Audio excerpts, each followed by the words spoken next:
111 বিরাজনীতিকরণের চেষ্টা এবং পরবর্তীতে গণতন্ত্রের বিপক্ষে গিয়ে গেল সরকারকে সহায়তা করেছে তাদেরকে দেখতে চায় না দেশবাসী। এমন মন্তব্য করেছেন বিএনপি মহাসচিব মির্জা ফখরুল ইসলাম আলমগীর। এছাড়া নির্বাচনের যৌক্তিক সময় নির্ধারণে রাজনৈতিক দলগুলোর সাথে আলোচনায় বসতে আবারও অন্তর্বর্তী সরকারের প্রতি জোর আহ্বান বিএনপি মহাসচিবের। রিপোর্ট করছেন জাহিদ রহমান।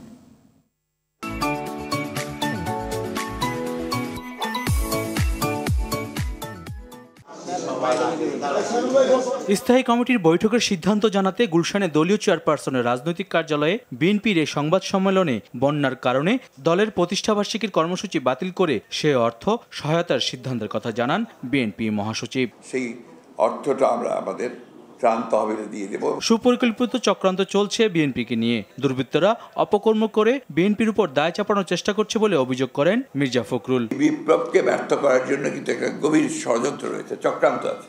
1-11 মতো বিএনপিকে লক্ষ্য করেই সেই কাজগুলো করা হচ্ছে।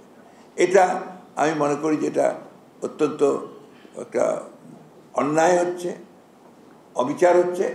কারণ বিএনপি গত 15 বছর ধরে এই দেশের গণতন্ত্রকে পুনরুদ্ধারের জন্য সবচেয়ে বেশি ত্যাগ স্বীকার করছে। কিছু নতুন মানুষ সামনে আসছে, তাদের উদ্দেশ্য নিয়ে সন্দেহ প্রকাশ করে সবাইকে সতর্ক থাকার আহ্বান জানান বিএনপি মহাসচিব। সরকার যারা এখন ইন্টারিম গভর্নমেন্ট আছে তাদের দায়িত্ব হচ্ছে সেই দিকে যাওয়া।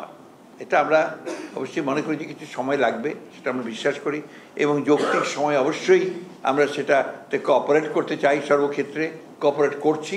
দাবি আদায়ের জন্য কর্মসূচি না দিয়ে অন্তর্বর্তী সরকারকে সময় দেওয়ার আহ্বান জানান নজরুল ইসলাম খান। বুঝতে হবে একটা জিনিস আর কি, যে কোনো অন্তর্বর্তীকালীন বা তত্ত্বাবধায়ক বা এরকম সরকার জনগণের সব সমস্যার সমাধান করতে পারে না। এটা হলো রাজনৈতিক সরকারের দায়িত্ব, নির্বাচিত সরকারের দায়িত্ব। এদিকে রাজধানীর উত্তরখানে ভারপ্রাপ্ত চেয়ারম্যান তারেক রহমানের নির্দেশে বৈষম্য বিরোধী ছাত্র আন্দোলনে শহীদ জুবাইরের পরিবারের খোঁজ নেন উত্তর বিএনপির সদস্য সচিব আমিনুল হক। যারা এই হত্যার সাথে জড়িত, শেখ হাসিনা সহ যাদের মন্ত্রী এমপিরা, অবৈধ মন্ত্রী এমপিরা যারা নির্দেশদাতা, প্রত্যেকের বিচার বাংলার মাটিতে হবে, সেটা আমরা সকলেই চাই। জাহিদ রহমান, RTV, ঢাকা।